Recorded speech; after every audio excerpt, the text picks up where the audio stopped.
Nasira ang aking date. Ito'y nangyari, itong buwan lang na ito first week ng August.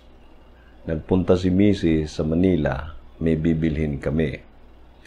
So pagka-check-in namin sa hotel, pahinga sandali, kasi mga alas 3, punta kami ng MOA at kami mamasyal, hapunan. So okay. Mga alas 3 nagising na kami. Sinilip ko ang aking cellphone. Nakita ko sa Facebook, may video galing dito sa Facebook. Paganda yata ang panoorin. Pinanood ko. Ang link sa video na to nasa baba, no? Kung gusto niyo tingnan. Para makita ninyo anong kaugnayan nito sa ibabahagi ko sa inyo ngayon. Ngayon, nung mapanood ko ito, hindi ko maintindihan habang nag-progress yung video, lalo na yung time, yung portion na yung bunso ay binigyan ng cellphone, tapos yung panganay o tatanggang kapatid, ang akala niya wala sa kanya, wala siya. Kunwari, baliwala lang sa kanya. Yung pala, may naramdaman siya. Doon nag-umpisa yung aking dito. Para bang mahapdi na may maasim. Lahat dito yan. Ganyan. At tumulo ang aking mga luha. Talaga, di ko mapigilan. Bakit? Hindi naman ako umiyak, pero gusto kong humagulgol. Sabi ni Mrs., ano nangyari? Hindi ko mapigilan Hindi ko maintindihan. Tapos, para kung gano'n, parang batang umiiyak. Kaya lang, siyempre may edad na tayo, pero hindi mo So, hanggang sa natapos yung video, paalis na lang kami, hindi pa rin mapawi yung naramdaman ko. Matindi. Sabi, bakit kaya ganito? Siyempre, nag-subside rin siya, natuloy din kami. Pasyal. Tapos mga alas 6 ng gabi, punta na kami doon sa buffet. Puno. Maghihintay ka pa, di matagal pa. Gutom na. So, lipat na lang tayo doon sa kabila. Doon na lang tayo sa native, yung sa Filipino dishes. Mga Filipino na pagkain. Doon kami pumunta. Di binigyan. Wala kasi masyadong customer Di kagaya doon sa isa. Hindi ko nasabihin yung pangalan Sige, sabihin ko na lang. Buffet 101. Dito sa may gilid ng bay. Sa gilid sa tapat ng MOA. Maganda roon. Sa Buffet 101. Talagang magustuhan ninyo. Medyo may kamahalan lang, pero kung date kasi, wala nang presyo-presyo yan. So, lipat kami. Pagdating doon, binigyan nga kami ng lamesa. Sandali lang. Nandun na. Kaya lang nasa sulok.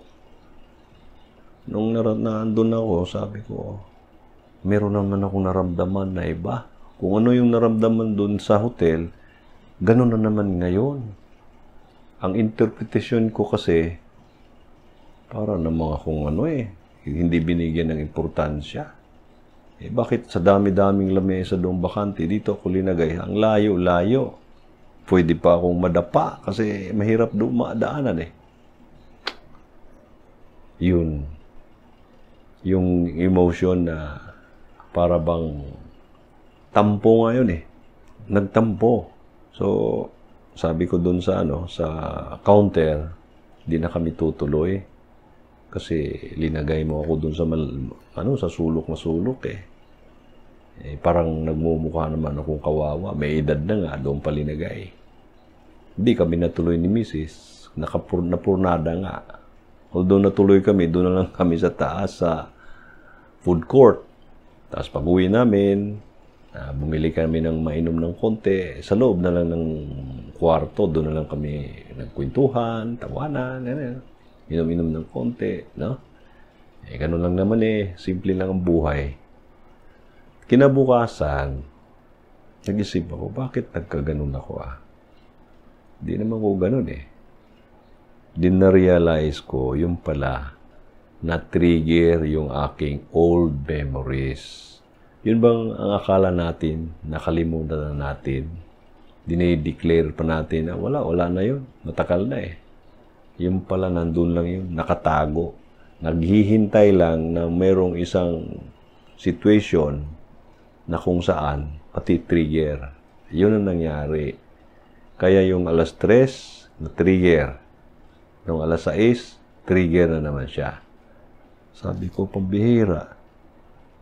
Sa aking pagpapractice ng meditation at sa aking mga natutunan na, hindi ko na-realize yun na ganun pala yun. Sa bagay, in the process pa naman tayo eh. Hindi pa naman talaga tayo masabing, kahit nga si Jesus Christ eh.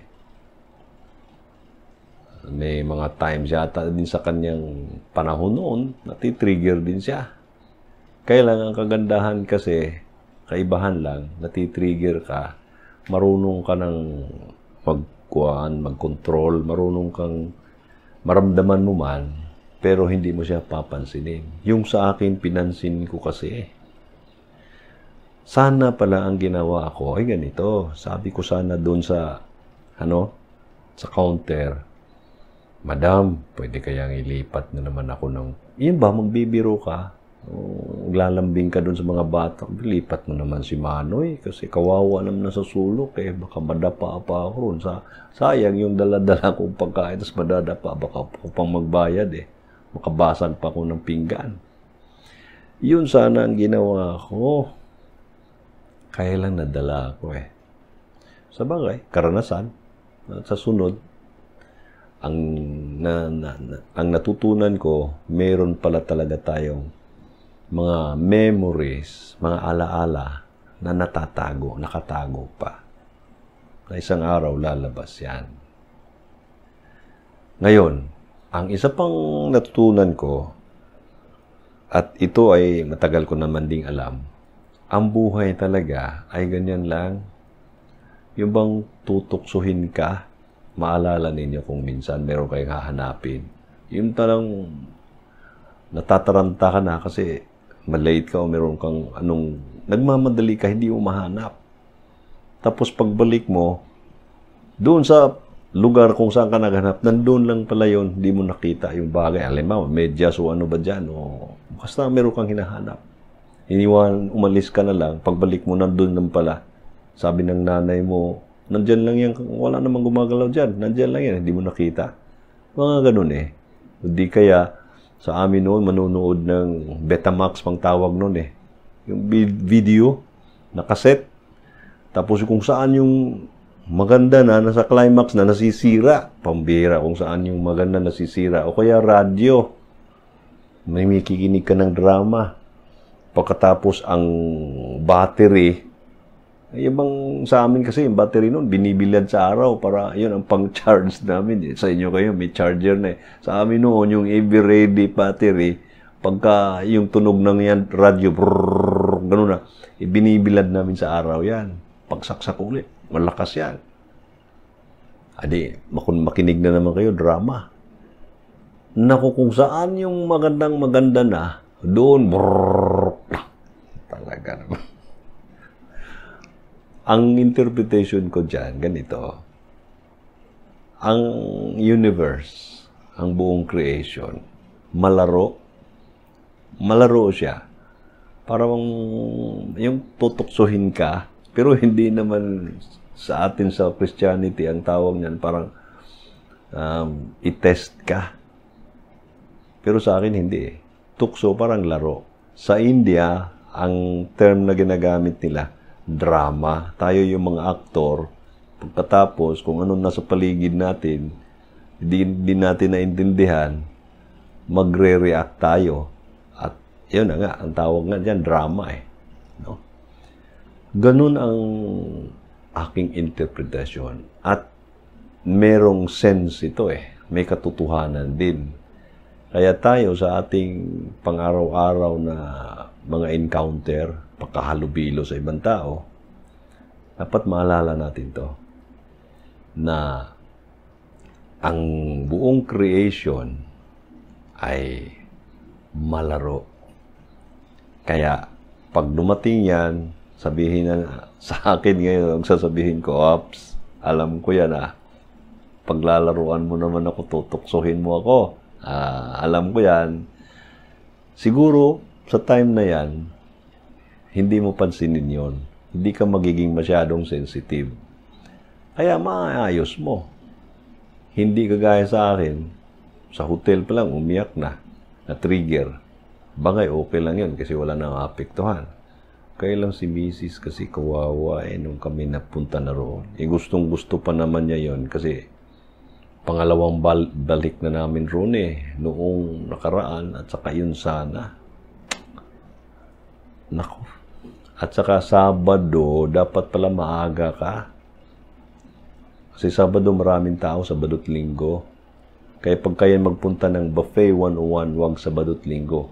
Kung Sabado at Linggo, agahan nyo kasi pila pala talaga yan. Masarap doon. Talagang maganda. 1,000 pesos kada ulo. Yung sa kabili, mas mahal, 1,080. May sundot pang 80. Kaya yun ang yun ang karanasan ko na nasira tuloy ang aking date. So, dito lang, yan ang magandang nangyari lang kasi at least alam ko na. Maraming salamat po. Sana nagustuhan ninyo ang aking binahagi ngayon. Mapagpalang araw sa ating lahat.